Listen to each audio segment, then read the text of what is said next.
মুক্তাদির রশিদ এখানে যে কথাগুলো বলেছে তার মধ্যে একটি বিষয় যেটা নির্বাচন বানচালের চেষ্টা বা নির্বাচন পিছিয়ে দেবার চেষ্টা, সেটা নিয়ে আমরা এর আগে অনেক কথা বলেছি। কিন্তু বিএনপির স্ট্র্যাটেজি তখন যেটা ছিল সেটা হচ্ছে আসলে নির্বাচনটা, গণতন্ত্রে ট্রানজিশনটার দিকে তারা বেশি ফোকাস ছিল। এখন আপনার কাছে কি মনে হয় এটা করতে গিয়ে একটা কি এখানে মাসুল দিতে হচ্ছে, যে আপনার এই যে ন্যারেশন ডেভেলপ করা হচ্ছে যে বিএনপি সংস্কার চায় না, বিশেষ করে কিছু কিছু জায়গায় মানবাধিকার কমিশন থেকে শুরু করে গুম কমিশনের ব্যাপারে, এবং পাশাপাশি আমি এটা এই প্রশ্নের পাশাপাশি আরেকটা বিষয় জানতেও চাই যে গুম প্রতিরোধ অধ্যাদেশের কথা যখন আসে তখন কিন্তু বিএনপির দিক থেকে যেটা বলা হয় যে রাষ্ট্রের প্রয়োজনে যদি কাউকে, যেটা আমরা শুনেছি, রাষ্ট্রের প্রয়োজনে যদি কাউকে গুম করা হয় সেটা গুম হিসাবে না ধরার কথা, এবং পাশাপাশি গুম সংক্রান্ত কোনো তদন্ত করতে হলে আইন শৃঙ্খলা বাহিনী অনুমতি নিতে হবে। এই বিষয়ে আমি আপনার একটু মন্তব্য শুনতে চাই, এটা আসলে কতটুকু।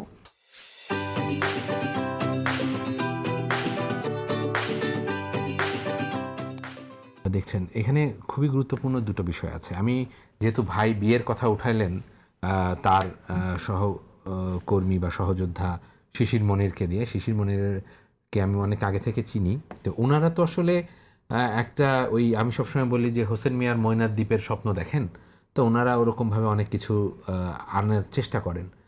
তো বাংলাদেশের পদ্মা নদীর মাঝির মতো সম্ভাবনা একটা সৃষ্টি হয়েছিল, এবং থ্যাঙ্কস টু আল্লাহ যে আল্লাহ আমাদেরকে দেশটাকে সেভ করছেন, যে সেরকম ময়নার দ্বীপ তৈরি হয়নি।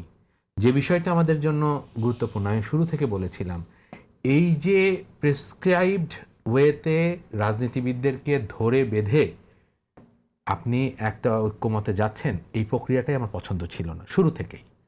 কারণ হচ্ছে আপনি দেখবেন যে ওই আপনি অনেক কাহিনী আছে দেখেছেন যে জোর করে বিয়ে দিয়ে দেয়, তারপরে সম্পর্কটা নষ্ট হয়ে যায়, সারা জীবন সংসারটা ঠেলে। আমাদের সোসাইটিটা এইভাবে অভ্যস্ত হয়ে গেছে।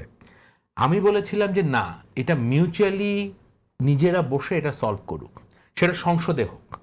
সংসদে আমরা বিল আনবো, বিলগুলো নিয়ে আলোচনা হবে, আমরা নিটিগিটিগুলো জানবো, সংসদে আলোচনা হবে, তার ভিত্তিতে হবে।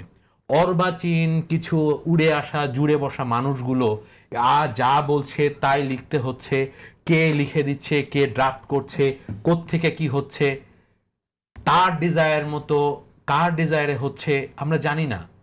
আমি তো চাই আইন প্রণেতারা আইন করুক, ওনারা রাজনীতিবিদ, ওনারা সংসদে যাবেন, আপারা সংসদে যাবেন, তারা বসে এগুলো সলভ করবেন। প্রেসক্রিপশন নিয়ে যখন এগুলো হচ্ছিল আমি তখনই বলছিলাম যে এগুলো ব্যর্থ হবে। আমি নিজে বলছি, আপনার ভালো মনে থাকার কথা আমি বলেছি, মঞ্জু ভাই ছিলেন, মুজিবুর রহমান মঞ্জু ভাই, তাকে বলছি ভাই আপনাদের এগুলো ব্যর্থ হবে এই কারণে যে এটা প্রেসক্রাইবড জিনিস হচ্ছে। এখন যে জিনিসটা করা হচ্ছে আমি এটাকে সমর্থন করি। বিশেষত আমি কখনোই জুডিশিয়ারির পূর্ণাঙ্গ স্বাধীনতায় বিশ্বাস করি না। বাংলাদেশের মতো জায়গায় যেখানে জুডিশিয়ারির অফিসারদেরকে জুডিশিয়াল প্রেক্ষাপটেই লকে ফলো করেই টার্মিনেট করা লাগছে যেই দেশে, সেই দেশে আপনি যদি জুডিশিয়ারিকে পূর্ণাঙ্গ ক্ষমতা দিয়ে দেন, বড় ধরনের ব্লান্ডার হওয়ার সম্ভাবনা আছে। আপনি জানেন যে আইসিটির একজন প্রসিকিউটরের বিরুদ্ধে ইতিমধ্যে 1 কোটি টাকা ঘুষ নেওয়ার অভিযোগ এসেছে।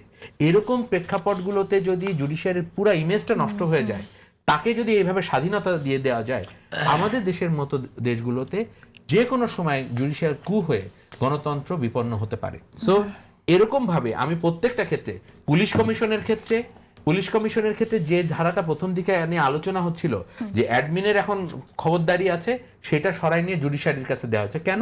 কারণ এটার সাথে জুডিশিয়াল অফিসাররা যখন ক্ষমতাবান হবেন তখন তাদের ভেতরে এক ধরনের ক্ষমতা গ্রহণের মানসিকতা সৃষ্টি হবে। আমি তো এটা চাই না।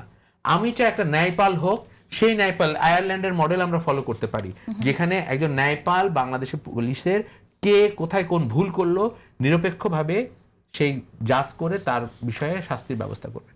এই যে নীতিগীতিগুলো, এইগুলো আমি মনে করি সংসদে আলোচনা হওয়া উচিত। প্যাকেজ দিয়ে দিয়েছে, সেই প্যাকেজ আমাকে বাস্তবায়ন করতে হবে, এইটা কখনোই করা উচিত না। সেকেন্ড হচ্ছে যে অনেকটা জোর করে, ভাই যেহেতু বিয়ের কথা তুলেছেন, আমি বলবো জোর করে বিয়ে দেওয়ার মতো একটা প্রক্রিয়া সৃষ্টি করেছিল, এইটা রাজনীতির জন্য ভালো না।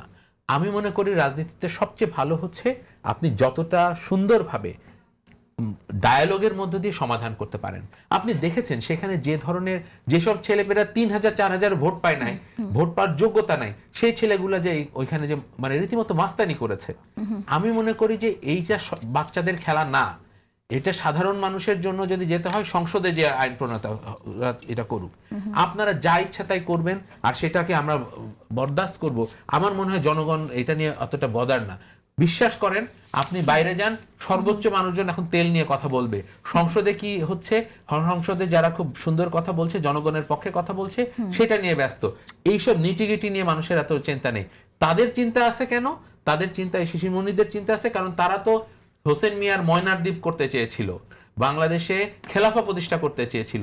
এই জন্য তাদের মতো করে পরিবেশ সৃষ্টি করা প্রয়োজন ছিল, সেই জন্যই সব আইনগুলোকে তাদের মতো করে ফ্রেম করেছে। আমরা তো চাই ভাই এইটা আলোচনা করবে সংসদে, এইটার জন্য রাজু ভাস্কর্যে বসে আলোচনা হবে না, ওইখানে আলোচনা যখন হবে সেই আলোচনার ভিত্তিতে আইনগুলো আসুক, সুন্দর হোক। ওকে, তাহলে গুম প্রতিরোধ অধ্যাদেশ নিয়ে আপনার কাছে প্রশ্ন রেখেছিলাম আমি। জি, গুম প্রতিরোধের ব্যাপারটা হচ্ছে যে এটা নিয়ে আলোচনা প্রয়োজন সংসদে। যদি রাষ্ট্রের প্রয়োজনে, গুম নয়, গুমকে তো আমি জাস্টিফাই করতে চাচ্ছি না, কিন্তু রাষ্ট্রের প্রয়োজনে যদি মনে করে যে কাউকে একটা নির্দিষ্ট পরিমাণ ডিটেনশনের প্রয়োজন আছে, সেটা রাষ্ট্র যদি মনে করে রাষ্ট্রের প্রয়োজনে, সেটা যদি সেই যৌক্তিকতা দিয়ে প্রমাণিত হয় বা গ্রহণযোগ্য হয়, সংসদ যদি সেটাকে অ্যাপ্রুভ করে, তাহলে আমি মনে করি সেটা রাষ্ট্রের প্রয়োজন, মানে সংসদকে সেটা অ্যাপ্রুভ করতে হবে বলে সংসদকে অ্যাপ্রুভ করতে হবে। আচ্ছা, সংসদ অ্যাপ্রুভ করতে গেলে সেখানে তো আবার ওই মেজরিটির জায়গা থেকে সাধারণত যেটা দেখা যায় যে সেই দিকেই সরকারের পক্ষেই তখন মত চলে আসবে। সেই আমরা পুরনো চল যে হবে না, সেটা আমরা কিভাবে এইটাই নিশ্চিত করবো? আমি তো বললাম যে আইন দিয়ে, আইন তো গুমের আইন তো নাই, তো গুম তো হয়েছে, অন্যান্য দেশেও গুম হচ্ছে। আমেরিকা কি করে? আমেরিকা তো আমেরিকা তার ভূখণ্ডে গুম করে না, সে অন্য জায়গা থেকে গুম করে আরেক দেশে নিয়ে আসতে চায়। এরকমও শোনা যাচ্ছিল, মানে এরকম স্পেকুলেশন ছিল যে একটা স্পেশাল আইন বাংলাদেশের সাথে আমেরিকা করতে চাচ্ছিল, যে আইনটা দিয়ে অন্য দেশের আসামিকে এই দেশে নিয়ে আসবে, এরকম কথাবার্তা চলছিল তত্ত্বাবধায়ক সরকার, এই ইন্টারিম গভর্নমেন্টের সময়। যাই হোক, সেটা ফাইনালি ডিসপোজ হয়েছে। কিন্তু এরকমও অনেক জায়গা আছে তারা থার্ড কান্ট্রিতে সে নিয়ে রাখছে। আমি তো সেই জায়গাতে এন্ডোর্স করছি না। আমি বলছি যে রাষ্ট্রের যে প্রয়োজনীয়তা আছে, রাষ্ট্রকে সেটা ডিসিশন নিতে হবে আলোচনার ভিত্তিতে, প্রেসক্রিপশনের ভিত্তিতে না। এখানে আমার বক্তব্য। যারা সমালোচনা করছেন তারা বলছেন যে এই যুক্তি তো শেখ হাসিনা দেখিয়েছে, যে শেখ হাসিনা কথা বলেন না, শেখ হাসিনা মিথ্যাচার করেছেন। শেখ হাসিনা বলেছেন যে সালাউদ্দিন আহমেদ গুম হয় নাই, পালায় আছে। সালাউদ্দিন আহমেদ অবশ্যই লুকিয়েছিলেন, সেখান থেকে বক্তব্য দিচ্ছিলেন, কিন্তু তাকে র্যাব এবং ইন্টেলিজেন্স উইং গুম করেছে, গুম করে বিজিবির সাহায্যে ইন্ডিয়ায় পাচার করেছে। ইন্ডিয়া সেটাকে অ্যালাউ করছিল না, শেষমেশ তাকে নিয়েছে। এইটা তখন হয়েছে।